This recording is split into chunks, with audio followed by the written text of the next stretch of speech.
Channel again. So guys, in this video we will see how to fix Birdfy bird detection not working, motion alert and AI detection fix. So guys, if you're facing such type of issues, you just follow this video. First of all guys, check for the server outage.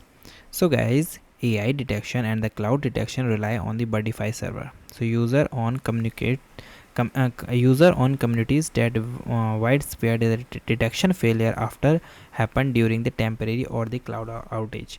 So check the Birdfy social media or the contact their official support to see if there is known service disruption or not.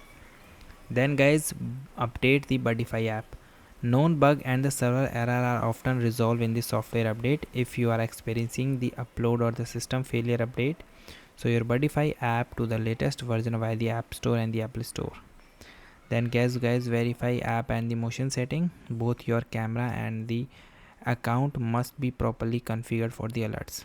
So camera level settings, open the Birdfy app, you go to your camera settings and ensure both the motion detection and the bird spotting are switched on. Set your motion sensitivity to the high to ensure it's register smaller birds. Then you also navigate to the setting your account and then me tap gear icon and make sure your device alert and the system notification are enabled.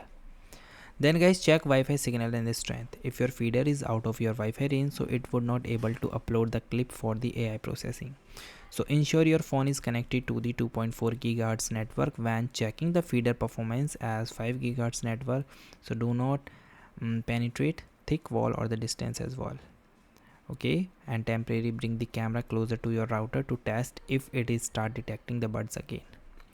Then guys, perform a hard reset. If setting the Wi-Fi check out or the hard reset can clear the frozen process, so you locate the tiny reset button near your camera, near your USB type C power port on your Birdfy camera. So you press and hold the button with the pin for about 7 to 10 seconds until the camera resets. So guys, thank you.